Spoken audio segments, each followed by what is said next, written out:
Vamos a comenzar nuestro encuentro que va a ser, pues, nos va a contar desde su experiencia cómo ha sido y pues también nos responderá algunas preguntas.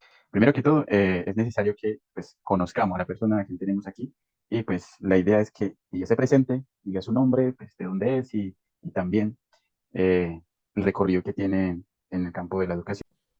Hola, soy Verónica Tapia, soy chilena, soy profesora de matemáticas de vocación y llevo impartiendo la docencia aproximadamente como 8 años. Y he estado en distintos establecimientos y he impartido clases desde quinto básico a cuarto medio, que se llama aquí, lo que para ustedes sería como el nivel 11.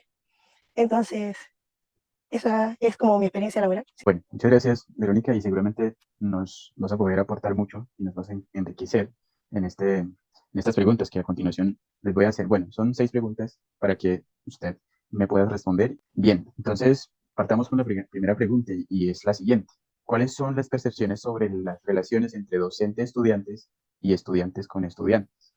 Bueno, yo siento que la relación entre docente y estudiante tiene que ser más que nada una relación basada en el respeto, la comunicación efectiva y el cariño, como una relación entre ser un poco firme con el estudiante, pero a la vez entregarle todo lo que emocionalmente él también necesita para lograr un aprendizaje. Y a la vez considero que es una relación bilateral entre el docente y el estudiante, ya que ambos se enriquecen en todo este proceso de enseñanza-aprendizaje.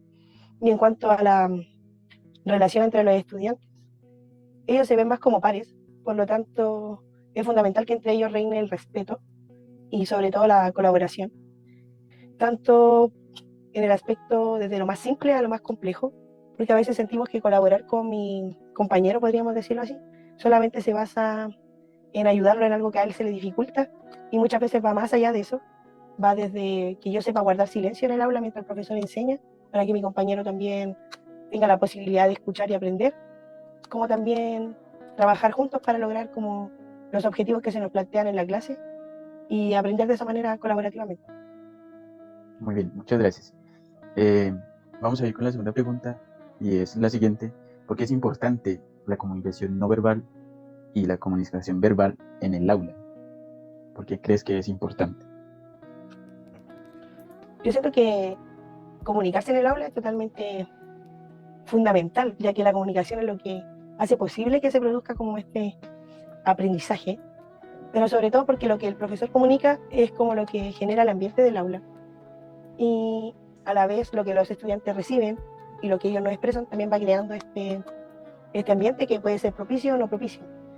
Dentro de la comunicación no verbal también está como las sensaciones o emociones que nosotros vamos teniendo durante el día, lo cual también nos va de cierta manera influyendo. Así es como los docentes a lo largo del tiempo nos vamos dando cuenta que podemos tener con un mismo curso a distintas horas del día, distintos días de la semana, y que nuestros estudiantes no van a reaccionar de la misma manera a la primera hora de la mañana o a la hora de almuerzo o en la tarde, sino que también no solamente se basa como en influencias propias dentro del aula, sino también como de factores externos que permiten ver como la comodidad o incomodidad del estudiante y eso a la vez nos facilitan a los docentes como ver la forma de abordar y generar un ambiente más propicio o generar distintas actividades dentro de la sala de clases.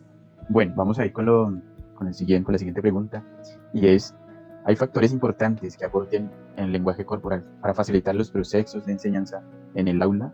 ¿Cuáles? Yo siento que como que la expresión corporal puede ayudar mucho como al profesor, a nosotros nos puede ayudar mucho para que nosotros podamos ayudar al estudiante en el momento de aprender, de crear como una manera ajustada de ellos, para que ellos puedan como desarrollar de manera autónoma sus herramientas, como para que logren este aprendizaje. Sé que suena como enredado, como lo puede haber explicado, pero como con un ejemplo se pueda entender un poco mejor. Por ejemplo, cuando nosotros le enseñamos a sumar a los niños pequeños, vemos que no todos los niños aprenden de la misma forma y muchas veces ellos se expresan corporalmente de una forma distinta. Hay niños como que necesitan hablar mientras suman, por ejemplo, 9 más 7 y están 9, 10, 11, 12, y contando hasta que cuentan 7 números. Hay otros niños que necesitan escribir y hacer puntitos o rayitas a medida que van aprendiendo. Y hay otros niños que sinceramente ocupan sus manos para contar, agregar o restar. Entonces ahí nosotros vemos que esas expresiones corporales que nuestros estudiantes generan hace que nosotros también nos replanteemos distintas actividades al momento. Y otro factor que considero como también importante es que el lenguaje corporal que tengamos, la actitud que tengamos al ingresar a una sala de clase es lo que va a generar un clima de aula.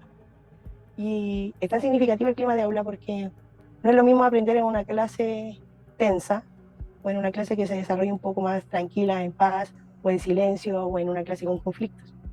Y todo muchas veces parte desde cómo el profesor llega en la mañana o a su sala, o la disposición que tienen los estudiantes, como nombrar la pregunta anterior. Que nuestras disposiciones también van cambiando como a lo largo del día. La cuarta pregunta, y creo que en esto nos puede enriquecer mucho desde el punto de vista que pueden tener ustedes desde el otro país. Entonces, la pregunta es la siguiente. En caso de conflictos en el aula, ¿tú crees que debería haber espacios de reflexión acerca de las situaciones de conflicto por parte de los estudiantes en el aula? ¿Por qué? Nosotros aquí en Chile es algo que se da normalmente, ese espacio de reflexión en el aula después de haber un conflicto, porque todos los establecimientos en Chile cuentan con un equipo de convivencia escolar.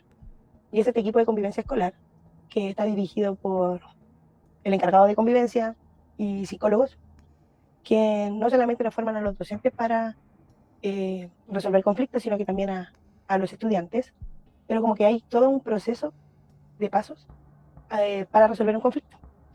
Y entonces si se genera un conflicto en la sala, lo primero que se hace es como sacar a estos estudiantes de la sala, que vayan a hablar con el encargado de convivencia, él los ayuda con distintas mediaciones a que buscar como una solución a este conflicto, ya sea mediante él o entre ellos mismos, y a la vez en la sala de clase el profesor hace como una reflexión con el resto de los estudiantes sobre el conflicto que acaba de ocurrir.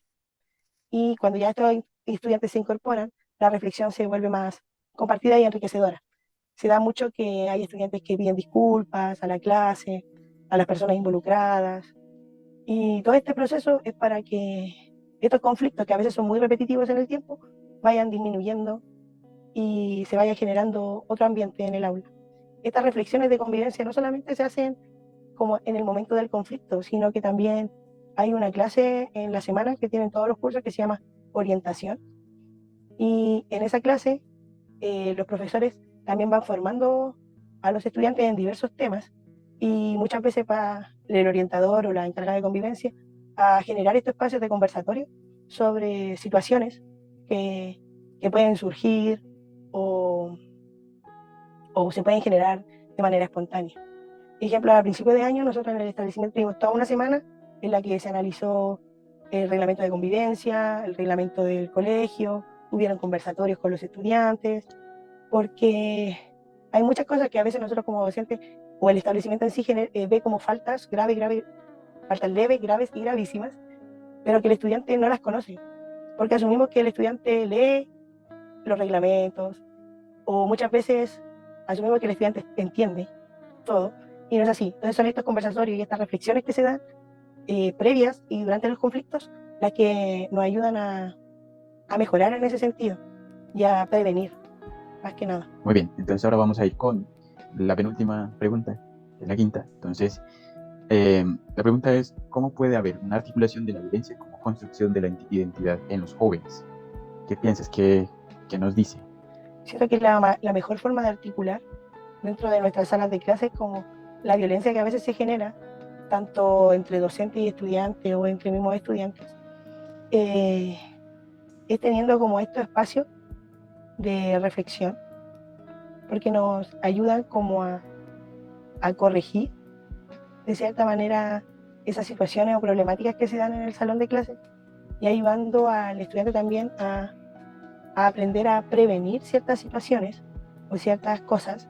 Entonces, todas esas construcciones que uno va realizando con ellos a medida que va reflexionando, escuchándolo y apropiándose, hace que el joven también vaya incorporándolo dentro de su propia identidad y dándose cuenta de que la violencia no lleva a ninguna parte, sino que viendo que hay otras formas de solucionar conflictos, que hay otras maneras de realizar las cosas más que con violencia o agrediendo a otro para poder conseguir algo.